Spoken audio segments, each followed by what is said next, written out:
ভাবুন তো এরকম একটা যদি মাছের ঝোল থাকে, বাটা মাছের জিরে ফোড়ন দিয়ে খেতে কেমন লাগবে।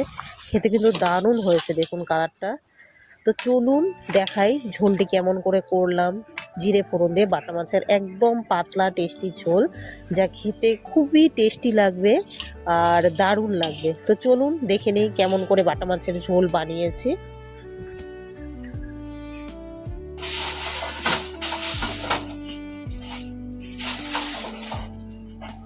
আজকে এখানে বাটা মাছ আছে কতগুলো, প্রায় হাফ কিলো মতন বাটা মাছ আছে। এই হাফ কিলো বাটা মাছটাকে এখন আমি কাটবো। কাটার পরে মাছটাকে রান্না করার জন্য রেডি করব। দেখে নাও, দেখতেই পাচ্ছ প্রায় হাফ কিলোর মতন বাটা মাছ আছে এখানে, একদম টাটকা ফ্রেশ একদম বাটা মাছ। তো এই বাটা মাছগুলোকে এখন কাটতে বসবো।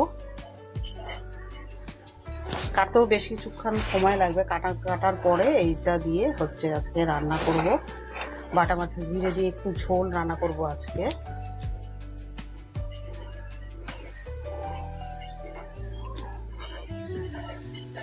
এখন মাছগুলোকে কেটে নিব। এটা দিয়ে এখন মাছগুলোকে পুরো পারফেক্টভাবে কেটে নিব। সবগুলো মাছ এখন কেটে নিয়ে আসবো আমি।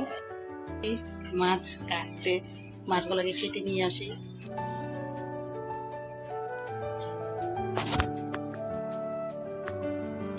তো সমস্ত মাছগুলো দেখো কাটা কিন্তু হয়ে গিয়েছে, একদম হচ্ছে ফ্রেশ টাটকা করে মাছ কেটে নিয়ে এসেছি।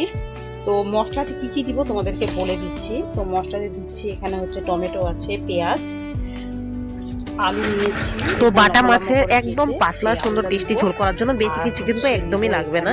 তো আমি নিয়েছি, দেখুন এখানে একটা আলু কেটে নিয়েছি একটু বড় সাইজের, একটু লম্বা লম্বা করে দিয়েছি, একটা পুরো আস্ত গোটা টমেটো, একটা পেঁয়াজ হচ্ছে বাটা পেস্ট করার জন্য, আর একটা হচ্ছে ফোড়নের জন্য রেখে দিব। তো ফার্স্ট আর হচ্ছে জিরে, পরিমাণ মতো লঙ্কা, ব্যাস এইটুকুই যথেষ্ট। আর আমি আজকে কিন্তু বাটা মাছের ঝোলে কিন্তু আদা ব্যবহার করছি না, কোনো রসুন ব্যবহার করছি না। আপনারাও করে দেখবেন, আমার মুখের কথা বিশ্বাস শুধু না করে, যে খেতে কিরকম লাগে আর টেস্টি পাতলা হয় কিনা। ঝোলটা খেতে খুবই স্বাদের হয় ঝোলটা খেতে।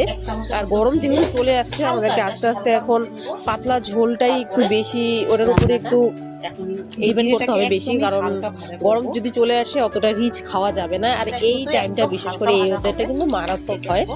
তো দেখুন এখানে কিন্তু আমি জিরে 1 চামচ, মাত্র 1 চামচের মতো জিরে নিয়েছি, একদম খুবই পরিমাণে অল্প জিরে নিয়েছি ভেজে নেওয়ার জন্য। তো সেই জিরেটাকে হালকা করে ভেজে নিলাম। তার মধ্যে দিয়ে দিলাম একটা গোটা টমেটো, আর একটি হচ্ছে গোটা পেঁয়াজ, আর পরিমাণ মতো লঙ্কাটা আমি এখানে দিয়ে নিচ্ছি। আমি এখানে কাঁচা লঙ্কা ব্যবহার করেছি 4টে।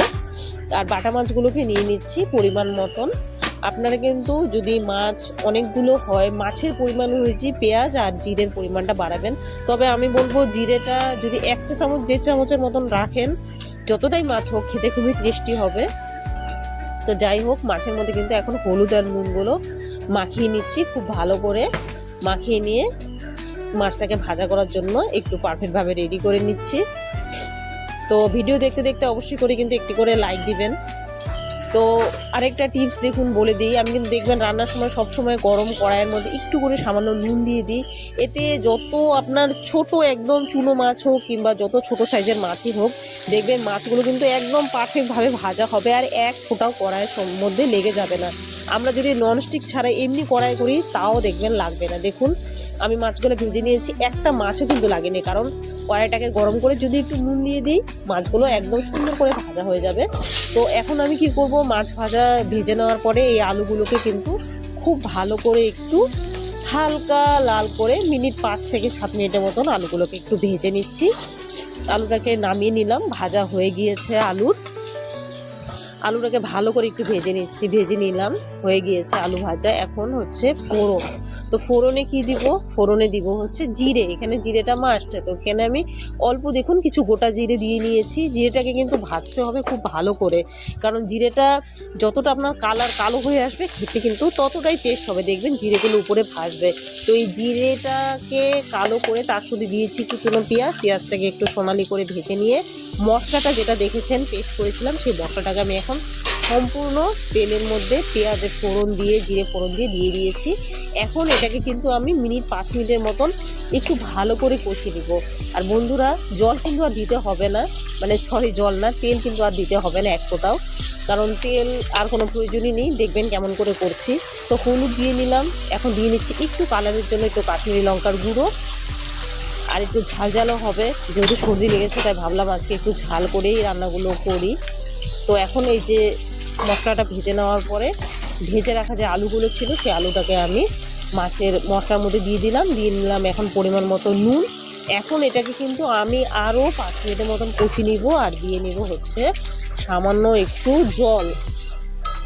তেলের পরিবর্তে জল ব্যবহার করবেন মশলার মধ্যে, দেখবেন তেল দিতে হবে না, আর মশলাটা খুব সুন্দর কষানো হবে। দেখুন মশলাটা কষে কিন্তু একদমই ড্রাই হয়ে গিয়েছে, আর তেলগুলো কিন্তু ছাড়তে শুরু করেছে পারফেক্টভাবে। আর তেল ছাড়াটা শুরু হয়ে গেলে একটু উষ্ণ গরম জল যদি মাছের ঝোলের জন্য ব্যবহার করুন, তাহলে কিন্তু খেতে খুবই সুন্দর হবে। কারণ ঠান্ডা জল ব্যবহার করলে কি হয়, একটা সবসময় হচ্ছে রান্নাটা যে আমরা তাপমাত্রায় করি, সেই রান্নাটা যখন মানে একদম পারফেক্টভাবে হয়ে যায়, তার মধ্যে যদি ঠান্ডা জল পড়ে, ওই গরম জল ঠান্ডাটা অ্যাডজাস্ট করতে কিন্তু অনেকটা টাইম লাগে। কিন্তু আমরা যদি একদমই গরম জলটা ব্যবহার করি মাছের ঝোলের জন্য, সেটা খেতে কিন্তু খুবই টেস্টি হবে। দেখুন পরিমাণ মতো জল দিয়ে ঝোলটা কিন্তু নামানোর টাইমও কথা বলতে বলতে হয়েই গেল। তো জিরেগুলো দেখুন ভাসছে, আর ঝোলের কালারটা দেখুন খুব সুন্দর এসছে, আর ঝোলটা কিন্তু একদম পারফেক্টভাবে পাতলাই হয়েছে। দেখুন দেখতেই পাচ্ছেন ঝোলটা কতটা পাতলা হয়েছে। ঝোলটা দেখুন বাটা মাছগুলো বেশ আস্তে আস্তে আছে, আর ঝোলগুলো একদম পারফেক্টভাবে একদম পাতলা হয়েছে। তো বন্ধুরা তোমাদের কেমন লেগেছে আমার ভিডিও রান্না অবশ্যই কিন্তু আমাকে জানাবে, কমেন্ট করতে ভুলবে না, শেয়ার করতে ভুলবে না, অবশ্যই সাবস্ক্রাইব আর লাইক করে দিবে।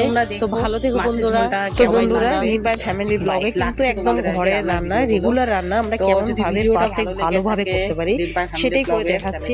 তো তোমাদের ভিডিওগুলো ভালো লাগলে কিন্তু কমেন্ট করে আমাকে অবশ্যই জানাবে, আর লাইক দিয়ে যাবে, তাহলে আমি বুঝতে পারবো যে কেমন হচ্ছে। তো বন্ধুরা এইভাবে তোমরা সবাই পাশে থেকো, আর সবাই খুব খুব ভালো থেকো, সুস্থ থেকো। গরম কিন্তু চলে আসছে, আর গরম আসার সঙ্গে সঙ্গে আমাদের খাওয়া দাওয়ার পরিবর্তনটা কিন্তু করতে হবে।